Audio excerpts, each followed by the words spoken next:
श्रृंगेश्वर वो पावन स्थल है जहां पर जब प्रभु श्री राम अपने 14 साल के वनवास के लिए निकले थे तो श्रृंगेश्वर वो पहला पड़ाव था जहां पर प्रभु श्री राम ने जाकर पहली बार रुके थे।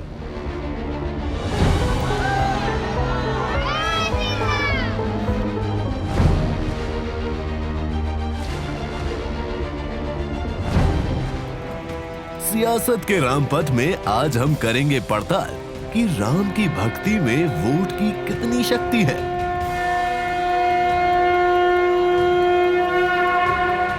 सनातन का संकल्प जीत की कितनी बड़ी गारंटी है।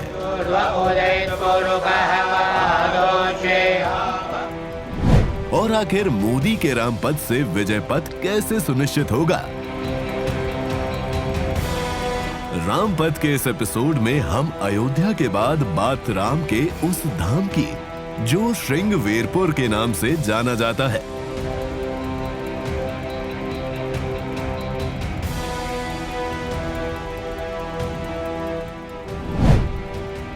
जहां भगवान श्री राम और निषाद राजपथ गले मिले। ये यात्रा सबका साथ सबका विकास की यात्रा है। ये यात्रा पिछड़ों दलित समाज के उत्थान की है, जिसको लेकर पीएम मोदी ने संकल्प लिया और पूरा भी कर रहे हैं। नमस्कार, मैं हूं अदिति नागर और भारत 24 की चुनावी खास पेशकश सियासत का रामपथ में आपका स्वागत है। और अब अयोध्या के बाद अगर प्रयागराज के श्रृंगेश्वर का नाम और उनके बारे में जिक्र न हो तो फिर रामपथ अधूरा लगता है। श्रृंगेश्वर वो पावन स्थल है जहां पर जब प्रभु श्री राम अपने 14 साल के वनवास के लिए निकले थे तो श्रृंगेश्वर वो पहला पड़ाव था जहां पर प्रभु श्री राम ने जाकर पहली बार रुके थे। वो श्रृंगेश्वर वो पहला पड़ाव था और ये पावन स्थल संदेश देता है सबका साथ सबका विकास का। जैसे निषाद राज पिछड़े समाज से आते हैं और ठीक वैसे ही प्रधानमंत्री नरेंद्र मोदी ने अपने पिछले 10 साल के कार्यकाल में, खास तौर पर पिछले 5 साल के कार्यकाल और उस सरकार की योजनाओं में पिछड़ों का, दलित को, सबको साथ लेकर ऐसी योजनाएं ली हैं। शायद प्रधानमंत्री नरेंद्र मोदी रामपथ से सीखकर अपनी सियासी रणनीति को तेज धार दे रहे हैं, क्योंकि सत्ता के लिए संजीवनी मानी जाती है पिछड़ी और दलित जाति।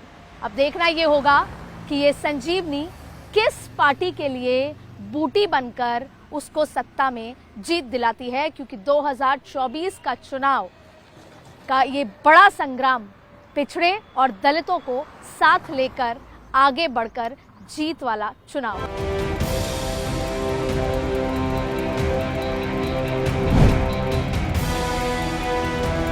14 वर्ष के वनवास के दौरान प्रभु श्री राम अनेकों जगहों पर गए, जिनका उल्लेख रामायण और रामचरितमानस में भी है। लेकिन प्रयागराज का श्रृंगवेरपुर धाम, जो न सिर्फ प्रभु श्री राम और निषाद राज की ये मिलन स्थली है, बल्कि श्रृंगी ऋषि का आश्रम भी है। साथ ही ये स्थान सामाजिक समरसता का भी प्रतीक है। सनातन धर्मियों के लिए श्रृंगवेरपुर का महत्व राम की जन्मभूमि अयोध्या से कम नहीं है। राम जब पिता दशरथ के कहने पर वनवास के लिए निकले तो पहला पड़ाव श्रृंगवेरपुर ही था, जहां राम की निषाद राज से मुलाकात हुई। यही केवट ने भगवान राम, माता सीता और लक्ष्मण को गंगा पार करवाई थी। सियासत के रामपथ में श्रृंगवेरपुर का महत्व कितना अहम है, ये 2024 के चुनाव में दिखेगा। आदिवासी गौरव को सहेजने और समृद्ध करने के लिए भी निरंतर काम हुआ है। जिन्होंने दशकों तक देश में सरकार चलाई, उनका रवैया आदिवासी समाज के प्रति, गरीबों के प्रति असंवेदनशील और अपमानजनक रहा। सबका साथ सबका विकास, पिछड़े दलित भी मोदी के साथ। 24 के चुनाव में फोकस पिछड़े मतदाताओं पर भी है, तभी तो पीएम मोदी देश के अलग अलग क्षेत्रों में जाकर पिछड़ों से मिले। जैसे प्रभु श्री राम ने निषाद राज को गले लगाया, ठीक वैसे ही पीएम मोदी भी निषाद परिवार से प्रेम से मिले। मालूम है मैं क्यों आया हूँ आपके घर? है मेरा मालूम है। ऐसा है कि हमने देश में 10 करोड़ घरों में जी ये गैस का सिलेंडर दिया जी और आपका नंबर लग गया 10 करोड़ बा। जी तो इसलिए मैंने सोचा जिसको 10 करोड़ मिला है मैं उसके घर जाऊंगा। तो बोले भाई अयोध्या में ही मिला है। जी मैंने कहा चलो भाई मेरा के घर चले आए। हाँ। चलिए अच्छा हुआ आप मेरे घर पधारे। ये मोदी का अंदाज है जो उन्हें दूसरे नेताओं से अलग बनाता है। मोदी सबका साथ सबका विकास की बात करते हैं। पिछले साल दिसंबर में पीएम मोदी अयोध्या पहुंचे और यहाँ एक निषाद समाज की बस्ती में जाकर धनीराम मांझी निषाद के घर जाकर परिवार की महिला के हाथों की बनी चाय पी थी। तब निषाद परिवार को क्या पता था कि देश के प्रधानमंत्री नरेंद्र मोदी उनके घर भोजन करने आ रहे हैं।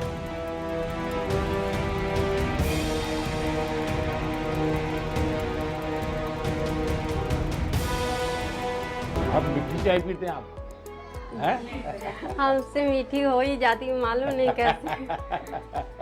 तो मेरा आपको क्या क्या लाभ मिला है? यही आवास मिला है। आवास मिला है जी। आपने बना दिया? जी आपके कृपा से। अच्छा ठीक से बना है। हाँ। अच्छा और- पहले कहाँ रहते थे? पहले झोपड़ी था यहाँ हाँ? खपड़े का घर था। हाँ। जी हाँ कहाँ रहते थे? जी और अब जी। अच्छा बन गया। 2024 के चुनाव में पीएम मोदी का कॉन्फिडेंस गजब है। विरोधी सोच रहे हैं कि आखिर मोदी इतना बड़ा रिस्क क्यों ले रहे हैं, क्योंकि टारगेट 400 सीट का है। नुकसान हुआ तो मोदी का और फायदा हुआ तो मोदी का। चुनावी रणनीति अहम है, इसलिए ओबीसी वोट बैंक पर भी सबकी नजर है। लेकिन इस बार ओबीसी और दलित का साथ पीएम मोदी को कितना मिलेगा, ये भी जानना जरूरी है। बीजेपी हो या फिर विपक्ष, दोनों को अपने पाले में लाने के लिए हर दाव खेल रहा है। बीजेपी चुनाव जीतना जानती है, या यूं कहे कि बीजेपी हर चुनाव जीतना चाहती है और उसके लिए हर संभव प्रयास करती है। स्ट्रैटेजी बनाती है, संगठन पर पकड़ रखती है, संगठनों की बैठक होती है, कार्यकर्ताओं को बढ़ावा देती है, कार्यकर्ताओं को जोड़ती है, जमीन पर काम करती है, क्योंकि जीत यूं ही नहीं मिल जाती है। 2024 के चुनाव की धुरी है प्रधानमंत्री नरेंद्र मोदी, एक ऐसा चेहरा जिसे बीजेपी जीत की गारंटी मानती है। 2024 की चुनावी रणनीति में एक टर्निंग पॉइंट आया। उस टर्निंग पॉइंट से पहले भारतीय जनता पार्टी के पास राष्ट्रवाद, राम लहर और सनातन की बात थी, तो वहीं विपक्ष के पास ओबीसी आरक्षण, एससी एसटी जैसे मुद्दे थे। लेकिन फिर वो टर्निंग पॉइंट आया और उस टर्निंग पॉइंट में भारतीय जनता पार्टी नरेंद्र मोदी की अगुवाई में सवर्णों की, ब्राह्मणों की पार्टी वाले चरित्र से बाहर निकली और एससी, एसटी, ओबीसी, पिछड़े वर्ग के साथ खड़ी नजर आई। और जो एक इमेज थी कि भारतीय जनता पार्टी सवर्णों की पार्टी है, केवल ब्राह्मणों की पार्टी है, लेकिन अब नरेंद्र मोदी की हर योजना में, हर बात में, चाहे फिर बात पद्मश्री की हो, कोई योजना हो, हर चीज में आपको दलितों का, एससी एसटी का, ओबीसी का, पिछड़े वर्ग का समायोजन नजर आएगा। और उसके बाद प्रधानमंत्री नरेंद्र मोदी ने ये इमेज बना दी कि वो सबका साथ सबका विकास वाली पार्टी है, वो सबका साथ सबका विकास वाले नेता है। और अब विपक्ष के पास कोई और तरकश में तीर या यूं कहे मुद्दा नहीं बचा।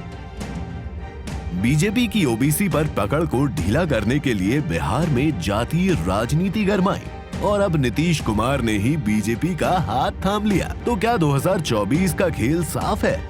क्या ओबीसी वोट बैंक दिलाएगी बीजेपी को जीत, या विपक्ष का अब भी कोई दाव बाकी है? ये समझने के लिए आपको कुछ आंकड़ों को समझना होगा।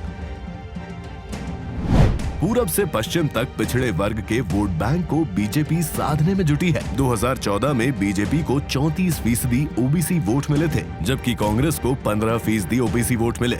वहीं 2019 के लोकसभा चुनाव में बढ़ चढ़कर बीजेपी को 44% वोट मिले। मौजूदा आंकड़ों के मुताबिक देश में करीब 17% दलित समुदाय के लोग हैं। लोकसभा में 131 सीट अनुसूचित जाति, अनुसूचित जनजाति SC/ST के लिए आरक्षित है, मगर दलित मतदाता करीब 160 सीटों पर असर डालते हैं। 2019 के लोकसभा चुनाव में बीजेपी को SC/ST के लोगों का समर्थन मिला है। बीजेपी को 17.7% SC और 34.23% ST वोट मिले थे, जबकि 2019 के चुनाव में बीजेपी को 38.18% SC और 42% ST के वोट मिले। ओबीसी समुदाय के साथ भी कोई न्याय नहीं किया, अन्याय किया। इन लोगों ने ओबीसी नेताओं का अपमान करने में कोई कोर कसर नहीं छोड़ी है। कुछ दिन पहले जब कर्पूरी ठाकुर जी को भारत रत्न दिया, हमने वो सम्मान किया। मोदी का रैदास योग, किंग मेकर दलित वोट। मैं संत रविदास जी की मूर्ति पर पुष्प अर्पित करने, उन्हें प्रणाम करने भी गया था। इस दौरान मेरा मन जितनी श्रद्धा से भरा था, उतनी ही कृतज्ञता से भी भीतर महसूस कर रहा था। वर्षों पहले भी जब मैं न राजनीति में था, न किसी पद पर था, तब भी संत रविदास जी की शिक्षाओं से मुझे मार्गदर्शन मिलता। जन्मजात मत पूछिए, का जीत आरूपात। रैदास बूत सब प्रभु के, कोई नहीं जात कुजात। मतलब ये कि किसी की जाति नहीं पूछनी चाहिए, क्योंकि संसार में किसी की जाति पाति नहीं है। सभी मनुष्य एक ईश्वर की संतान है। जातिवाद के विरोध में अलख जगाने वाली ये बात संत रविदास और आध्यात्मिक समाज सुधारक ने आज से सैकड़ों साल पहले की। लेकिन जब पीएम मोदी संत रविदास की जयंती पर वाराणसी गए, इस मौके पर पीएम मोदी ने संत रविदास पार्क में उनकी प्रतिमा का अनावरण किया और फिर संत रविदास के भक्तों के बीच पीएम मोदी ने भक्ति काल के इस अमर संत के प्रति अपनी भक्ति व्यक्त की और सबका साथ सबका विकास की बात दोहराई। सबका साथ, सबका विकास, सबका विश्वास और सबका प्रयास, ये मंत्र आज 140 करोड़ देशवासियों से जुड़ने का मंत्र बन गया है। और हमेशा दलितों, वंचितों की विशेष रूप से चिंता भी की। समानता, वंचित समाज को प्राथमिकता देने से किया।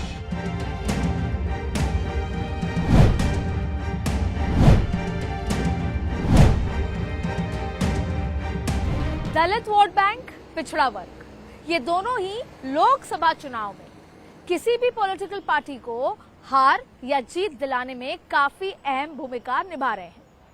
अब बात है कि ये भी माना जाता है कि जो लोग पंडित रविदास जी में, जो बड़े संत हैं, उनमें या वाल्मीकि जी में अपनी आस्था रखते हैं, उनकी तादाद बहुत ज्यादा है। अब सवाल ये उठता है कि जो लोग दोनों में आस्था रखते हैं, चाहे फिर रविदास जी की बात हो, चाहे फिर वाल्मीकि जी में, वो दोनों का वोटिंग पैटर्न क्या रहा? पिछले चुनाव में उन लोगों ने किस पॉलिटिकल पार्टी को वोट किया था? इस चुनाव में क्या स्थिति है? उन लोगों का झुकाव किस तरफ है?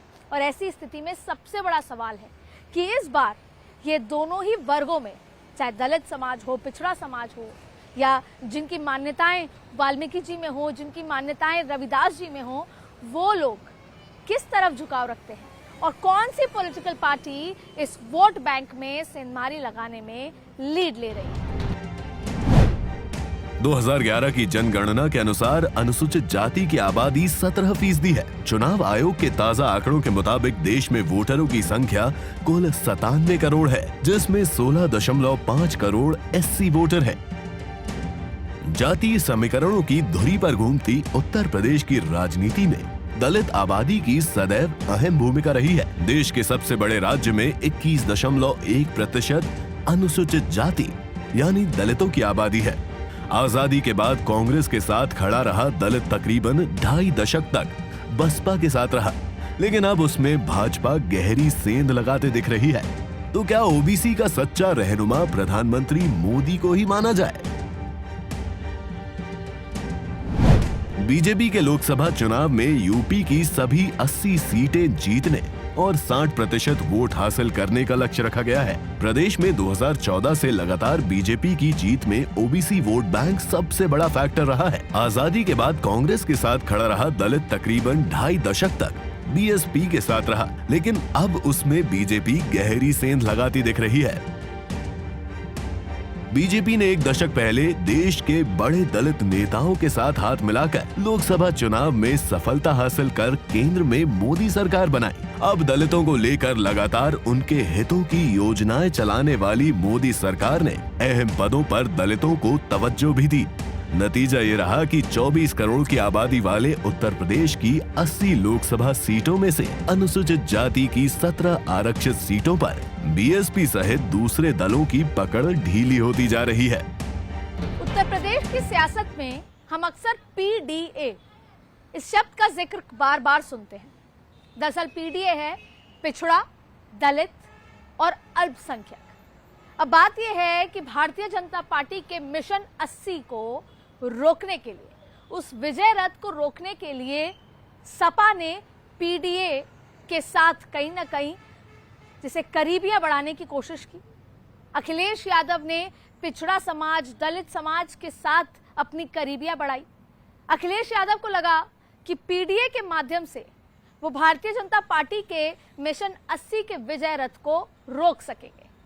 तो अखिलेश यादव, जब आप उनके साथ उनका मेल मिलाप, उनकी सभाएं देखते हैं, तो वो पिछड़े दलित लोगों के साथ मिलना जुलना और अपनी राजनीति करते हैं। तो वहीं कांग्रेस ने भी सोचा कि दलितों के साथ मेल मिलाप करने से कहीं ना कहीं भारतीय जनता पार्टी को उत्तर प्रदेश में रोका जा सकता है।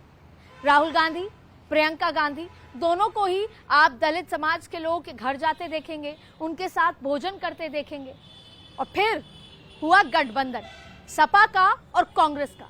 जब सपा का और कांग्रेस का गठबंधन हुआ तो कांग्रेस को लगा कि अब कहीं ना कहीं ये पीडीए फैक्टर और मजबूत होगा। क्यों? वजह थी कि अब सपा को, कांग्रेस को लगता है कि मायावती के हाथ से छिटक गया है दलित वोट बैंक, तो अब वो पूरा का पूरा वोट बैंक सपा और कांग्रेस के पास आएगा। और यही वजह है कि पीडीए राजनीति में प्रबल चर्चा में रहता है और सपा और कांग्रेस मिलकर कोशिश कर रही हैं कि जो दलित है, पिछड़ा है और अल्पसंख्यक है, वो भारतीय जनता पार्टी से खिसक जाएगा तो कहीं मिशन 80 भारतीय जनता पार्टी से दूर खिसक सकता है। भारत जोड़ो यात्रा के दौरान कांग्रेस नेता राहुल गांधी ने पीएम मोदी की जाति को लेकर सवाल उठाए। उसको लेकर उनके झूठे दावे को लेकर कांग्रेस की जमकर फजीहत हुई। राहुल ने पीएम मोदी को कागजी ओबीसी बताया। कहा कि मोदी जन्मजात पिछड़े नहीं है, मोदी असल में सवर्ण है। नरेंद्र मोदी जी ओबीसी नहीं पैदा हुए थे। नरेंद्र मोदी जी टेलीकास्ट के गुजरात में व्यक्ति पैदा हुए थे। उनको, उनकी कम्युनिटी को बीजेपी ने 2000 में ओबीसी बनाया। आपके प्रधानमंत्री ओबीसी नहीं पैदा हुए, आपके प्रधानमंत्री जनरल कास्ट पैदा हुए। राहुल गांधी ने पीएम मोदी की जाति पर सवाल उठाया तो इसका जवाब भी मिला। मोदी की पार्टी ने मोदी की जाति पूरे देश को बताई, राहुल गांधी को बताई और विपक्ष के हर नेता को भी बताई। बीजेपी के सारे ओबीसी नेता एक साथ सामने आए और अलग अलग राज्यों में ओबीसी के करीब 50 बड़े नेता निकले। राहुल गांधी के खिलाफ मोर्चा खोल दिया गया। एक लाइन का नैरेटिव सामने आया कि राहुल ओबीसी विरोधी है। मतलब ये कि राहुल गांधी ने पिछड़ों का अपमान किया है। आजकल इस पर बहुत चिंता जताते हैं कि सरकार में ओबीसी कितने लोग हैं, कितने पद पर कहां, उसके हिसाब किताब करते रहते हैं। लेकिन मैं हैरान हूं, उनको इतना सबसे बड़ा ओबीसी नजर नहीं आता है। ओबीसी वोटर के पैटर्न को अगर समझें तो किस राज्य में कितने ओबीसी वोटर हैं वो भी जान लीजिए। उत्तर प्रदेश में 54% ओबीसी वोटर, बिहार में 61% ओबीसी वोटर, राजस्थान में 48%, मध्य प्रदेश में 43%, छत्तीसगढ़ में 45%, गुजरात में 47%, महाराष्ट्र में 32%, कर्नाटक में 62% ओबीसी वोटर है, जबकि केरल में 59% ओबीसी वोटर है। मैंने चेक किया कि भैया इन 90 लोगों में से नरेंद्र मोदी जी की सरकार में पिछड़े वर्ग के कितने लोग हैं।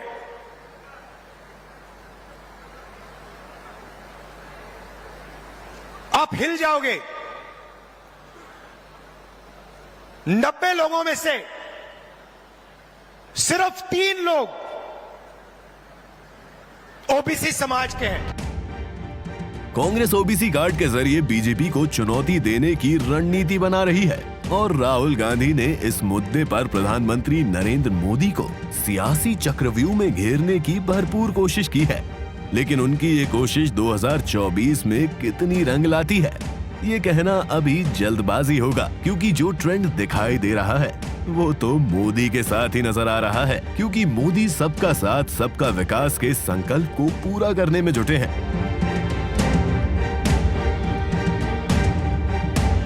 पूरे देश में सभी जातियों में सबसे बड़ा vote bank OBC vote bank, यानी एक तरफ मोदी हैं तो दूसरी तरफ 14 विरोधी। राहुल गांधी तो बहाना है, नरेंद्र मोदी ही सबका निशाना है। नेहरू इंदिरा काल की अगर बात करें, सत्ता की अगर बात करें, तो फॉरवर्ड, ब्राह्मण, दलित, मुस्लिम, आदिवासी, ये तमाम वोट बैंक था, जिसको अगर समझा जाए तो 60-65% ये पूरा वोट बैंक नेहरू इंदिरा काल में उस सत्ता में जाता था। और इसी के चलते दशकों तक सरकार कांग्रेस की रही या सरकार यूपीए की रही। लेकिन कहीं ना कहीं इंडिया गठबंधन को यह लगा कि अगर सारी दूसरी पार्टियां एकजुट हो जाती हैं तो ये सारा वोट बैंक उनके एक छत्र इंडिया के नीचे आ सकता है और फिर नरेंद्र मोदी के विजय रथ को रोका जा सकता है। लेकिन फिर नरेंद्र मोदी ने रणनीति बदली। नरेंद्र मोदी ने आंकड़ों में ओबीसी के कितने नेता उनकी पार्टी में हैं, उन्होंने खुद को सबसे बड़ा ओबीसी बताया, नीतियों की बात की, योजनाओं की बात की, और फिर ओबीसी समाज ने सबसे ज्यादा सम्मान नरेंद्र मोदी को दे डाला। और उसके बाद विरोधियों के पास हथियार कम पड़ गए, विरोधियों के पास मुद्दे कम पड़ गए, और यही वजह है कि 2024 में मोदी के सामने विरोधी चित नजर आ रहा है। सवाल है कि आखिर सबसे बड़ा ओबीसी कौन? ओबीसी के लिए काम कौन कर रहा है? कौन इस वर्ग के बारे में सोच रहा है? बीजेपी दावा करती है कि ओबीसी वर्ग का सबसे ज्यादा सम्मान उसी ने किया है। इसके पीछे वो तर्क भी देती है कि प्रधानमंत्री ओबीसी, 29 केंद्रीय मंत्री ओबीसी, 85 सांसद OBC, 27% MLA OBC, 40% MLC OBC. BJP ये भी बताती है कि उसकी योजनाओं का सर्वाधिक लाभ किस जाति को कितना मिला है। योजनाओं का भी सर्वाधिक लाभ पिछड़े वर्ग को ही मिला है। हालांकि बीते चुनावों के नतीजे भी बताते हैं कि देश में पिछड़े वर्ग का भरोसा लगातार नरेंद्र मोदी पर बढ़ा है। यानी ओबीसी समाज का बड़ा वर्ग बीजेपी और नरेंद्र मोदी के साथ है, और विपक्ष इसी वर्ग को अपने पाले में लाने की कोशिश करने के लिए बार बार जाति कार्ड खेल रहा है। Bureau report, Bharat 24।